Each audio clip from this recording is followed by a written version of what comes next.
welcome back. So today we have a 6S pack that I have to repair. I did make it safe. This was in my Techno MT410. When the motor mount broke, the gears got caught up in the balance ports. This is something that's going to happen to everybody.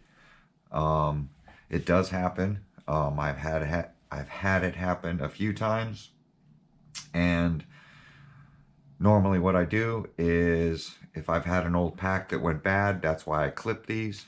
I'll usually have something like this laying around that I've clipped off another pack that went bad, or you can buy these extension harnesses. They're called balance port extension harnesses for 6S, 4S, 3S, whatever they are. This one happens to be made through Electron Pro. I also purchased another Electron Pro. This one, as you see, is pretty beat up. It's almost 2 years old now, and the pack's really doing well. As you see, it's splitting open. It's not puffed. All the cells balance out. It has a couple of cells that'll only get to 4.19. They really never get to 4.20. And if I leave it on the charger long enough, it will get to the 4.20, but immediately after unplugging it, those cells fall back off. So I have two cells in this pack. One's at 4.18 and one's at 4.19.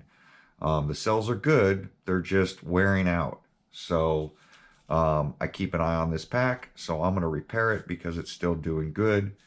I'm in the middle of doing some battery maintenance. I'm going through all my battery packs. I've got them all into one location, and I'm going to start replacing packs. That's why I've got new 3S packs, I've got new 4S packs, and I've got new 6S packs that I'm replacing. These list out for $115 for one of these Electron Pro packs, these soft packs. The reason I like them is the size. They pack a lot of punch for the size of this pack. And since a lot of the 6S line from Arma, this tends to fit in a lot of different RCs. Also, if I convert a Max or the Techno 6S, or even my, what is that thing called?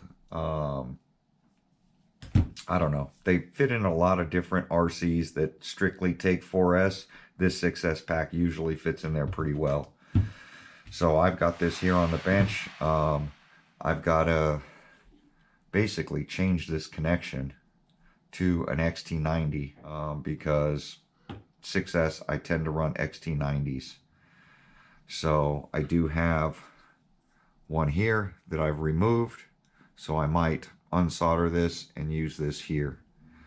Or, I'm sorry, here. But I'm also going to use this as reference.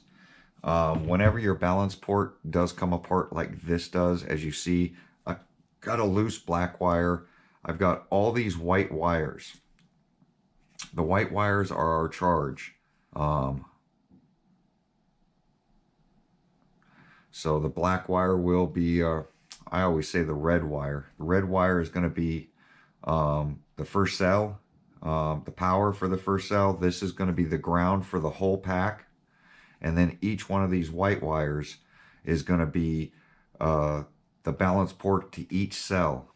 So as you see, there's 1, 2, 3, 4. There's 5 white wires and 1 red, which makes your 6th cell.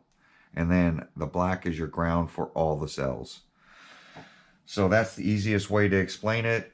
When the connector busts off like this and you see a bunch of loose wires and nothing's connected, know that your black wire, if you look at this, and that's why I use it for reference, your black wire is going to be on one end, your red wire is going to be on the other end. So that's a good starting point. So from there, the side with the little slots in it, your ground is going to be to your right, your positive is going to be to the left. So pay attention to these alignment slots. So Left will always be red, black will always be right. So as you see, there you go. So if you look at a balance port like this, these are a little bit harder to identify because they're so short, but these short, they don't get caught up in a lot of things because they are short, and that's why Gen's Ace. Problem is, if this does get damaged, it doesn't leave you a bunch of wire to repair it. But as you see, your alignment slot is there and there, black. This one has 3 black wires and a red. So as you see, your red is always going to be to your far left. And then install your black wires. So they're all a little different.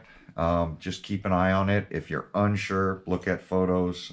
You can even contact your local hobby store and have them repair it for you. The battery is not bad. Just make sure that when this does come apart, that you tape the individual leads separate from each other immediately. Do not let these things touch. Do not continue running the pack knowing that these have been damaged. I got very lucky because of the way it broke. As you see, this one broke and kept some plastic on the tip. These did not. And as you see on the pack, like this one, because it's split down so far, you can see that that's one cell. This one's the next one in line. You can literally see the order that these things are going to go on this connector. So the one that's in front, I'm going to get this in taped because this is raveled around in here. I'm going to get them, pull them up and put them in order. So here you go. So as you see, this is the first one. There's the second one. There's the third one. There's your fourth one, your fifth one, your sixth one. So that's the order. We're going to solder it in that order. All right? All right. Well, I want to meter this because now I'm kind of curious. I've always just matched up the wires, but I want to meter this thing.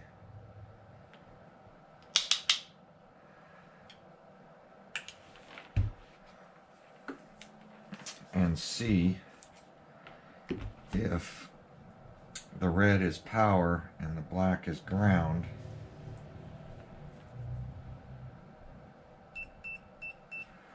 So we're going to go to voltage. Millivolts didn't work.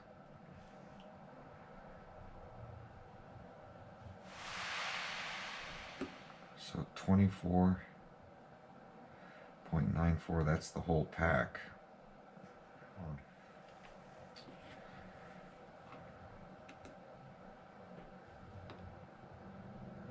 So 4.16.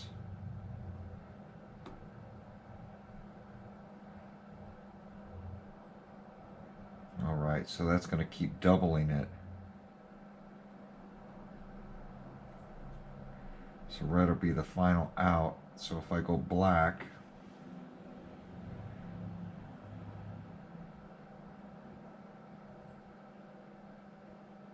so it doubles that way too.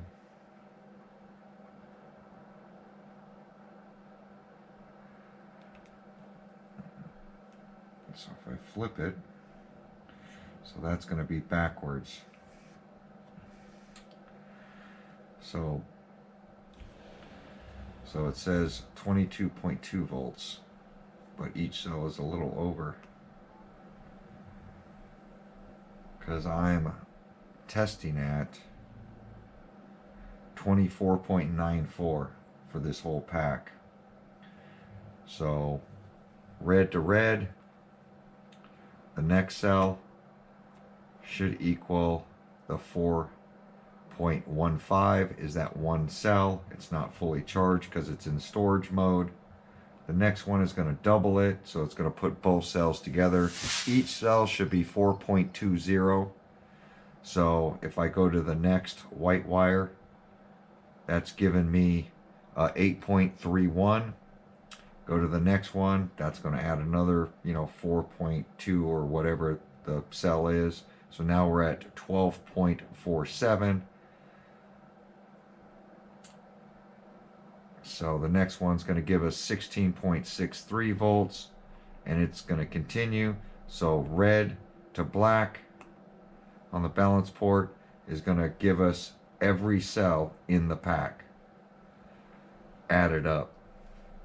So I take it, red is the power, and then each one of these wires all the way to black is going to be grounding for the next cell to complete the circuit. So this will be your power out, which is the red, and then because it's a direct current DC pack, each cell is just going to add up here in series so that we can charge each one. So basically it's going to monitor every cell and add power to the cell that's fallen off so that it knows which cell is low. Because if you see, if I take the red probe, put it to the black wire, and then put the black to my red, you see I'm still 24.94 volts, but it'll say negative on your meter, showing you that, hey, you got your voltages backwards. You got your leads backwards. It's still going to give you the reading. It's just going to say negative. In the corner here on our meter, it'll say DC for direct current. So we know that this is going to be your power, and then each one of these is going to be grounding. See how it doesn't go negative? Every time I touch something, it just adds up. So that's going to be the grounding wire to each of the cells in here to add up each cell, making a 6S pack. So I've had the soldering iron warming up here. It's just something I want to show. I'm going to put this off to the side and keep it because I do have a 6S that went bad, so we're going to use this. I'm going to prep this. I'm going to turn the heat down to my soldering station a little bit. But grab a pair of strippers. We're going to go ahead and prep this. But before I strip those, I want to get some shrink tubing on it, so after I solder it, we can go ahead and get them covered back up. So I'm going to grab some of these. We're going to cut them in half.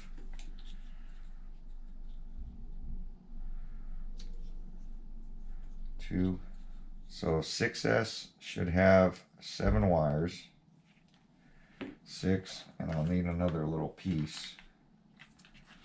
So I have a green one here, so I'm going to use that for the power lead. I try to put color on the power lead. You don't have to, it's just something I do. So we're going to start off with our red. We're going to get our shrink tubing put on it, on each one, because the worst thing to do is to solder this thing together and then realize that you can't cover it up, and that either you have to desolder it or you have to tape it, which I'm not a big fan of. Just taping a wire that's been soldered. But you can do it if done right, and if using good good tape, 3M tape, you can tape these. It'll just become very bulky. So we're getting all these put on, making sure there's one on every wire. So there we go. Now I'm going to go ahead and strip each one of these. You know, it's something very basic that, you know, when you're in the hobby for a while, you do these repairs, and a lot of people, you know, don't really show it. I've always just fixed mine and told you guys that I'm fixing it, but really haven't explained what I'm doing. So I figured since I have to do it on this 6S, and it's a lot of wires and it's pretty confusing, especially when you look at it, I'll show you how I repair it.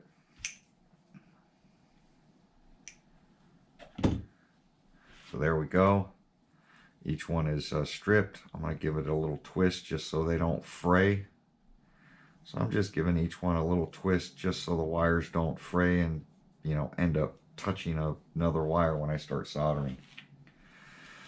So now I got this pack here. I'm going to start from the side that ripped off, and then we're going to cut them off the connector. So right now I'm going to start with the black. So I'm going to cut this back.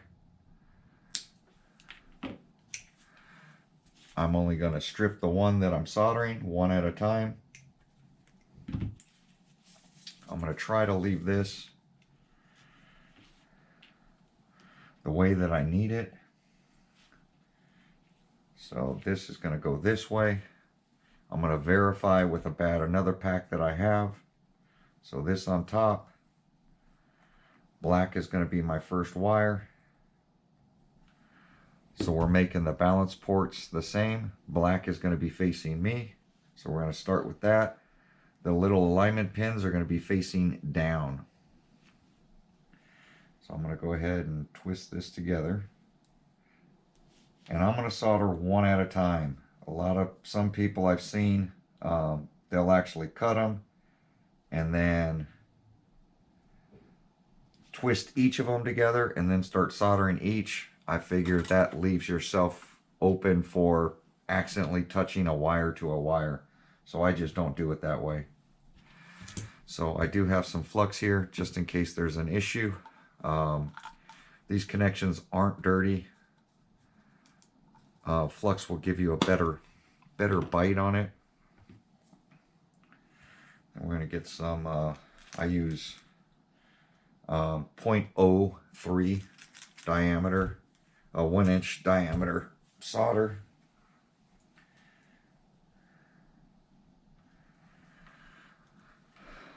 So I'm going to put a little flux on that. And we're just going to, you'll be surprised on how quick these will solder together because the wire's so thin.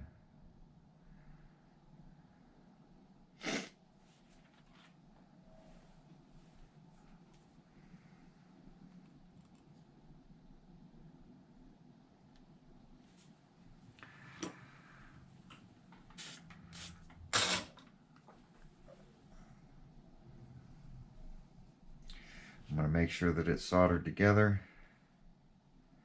Then I'm going to cover that wire with some shrink tubing one by one.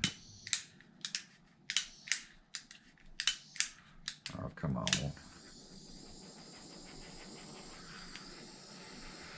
Making sure you don't hit your other shrink tubing wires and you don't burn anything. So that one's got a little burr on it. So we're going to get our next wire, the one right next to black. So here's our next one. We're going to try to cut that the same length.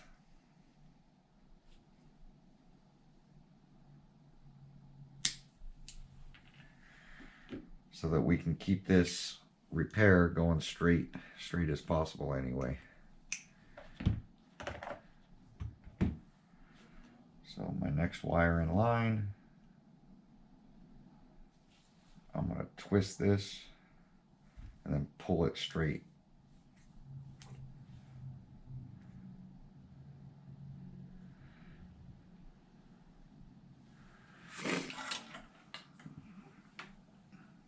So give that a good wipe.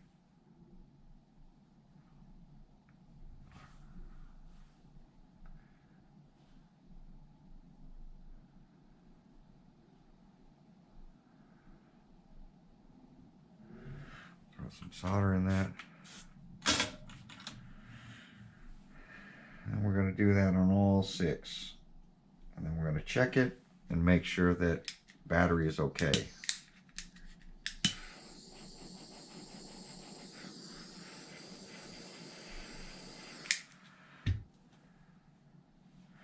So we got 2. Now we're going to go for the third one, which is this one.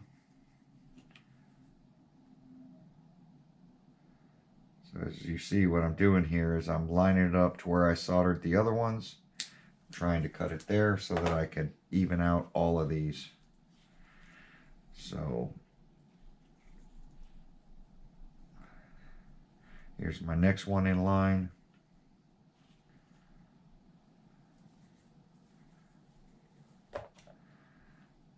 Oh, I dropped it. And then when stripping these thin wires, I turn them to the side so that they do strip. Normally if the wire isn't so fine like these are, you can just crimp down and pull straight. So this is my third one. This is my third one on the pack. I'm going in order. Just want to make sure that we are the correct length.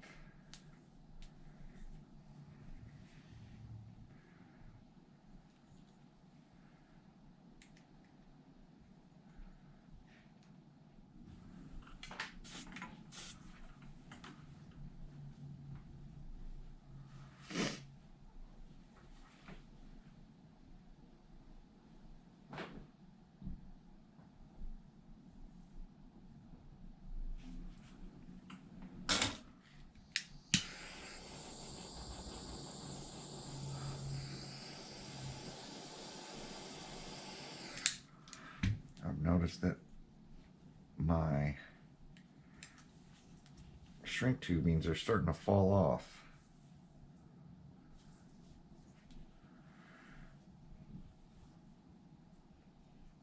So this is going to be my next one in line. So with this facing down, you can see they are now in order on this thing.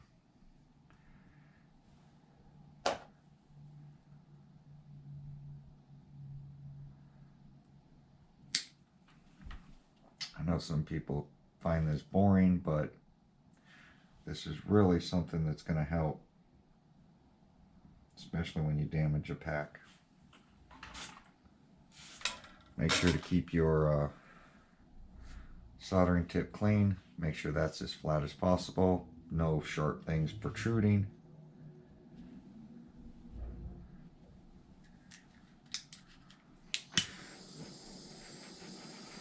Now that the rest of these are in order, it's not too bad. Other wire that I cut to cut that one. Twist them together, make sure there's no frayed wires sticking out right where the, I call it the knot in the wire is. And it shouldn't take much heat. I got the soldering gun cranked up pretty good, so that it just solders nice and quick. So that's our next one. So we have one white and one red left. So we're going to go ahead and cut those.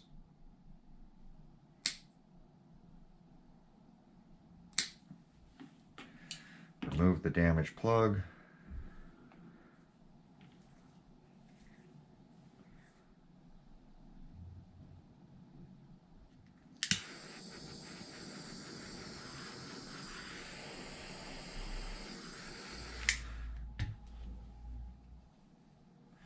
And then red to red. Now I'm going to put last shrink tubing back on here because it fell off.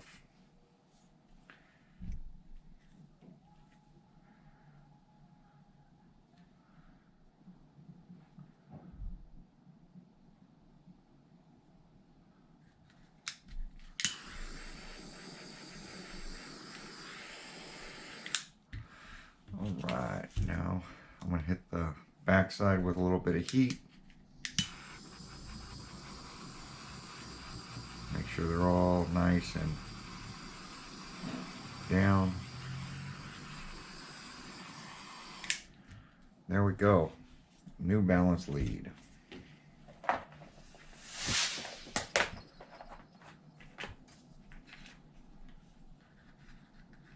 And that's how I fix a balance lead that has basically been ripped off.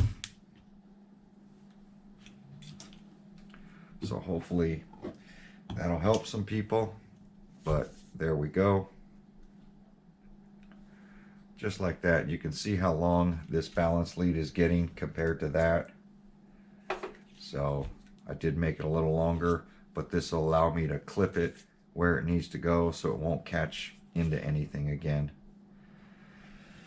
So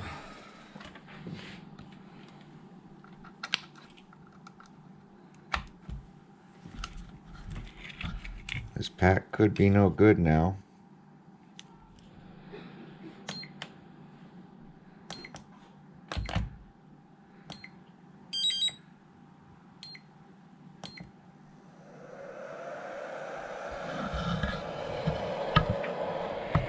But as you see, the pack's okay.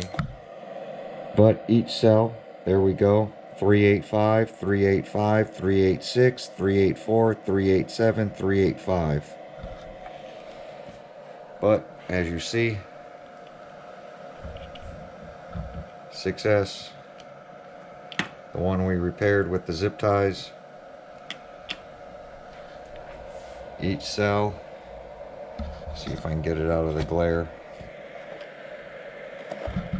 Each of the cells testing really good.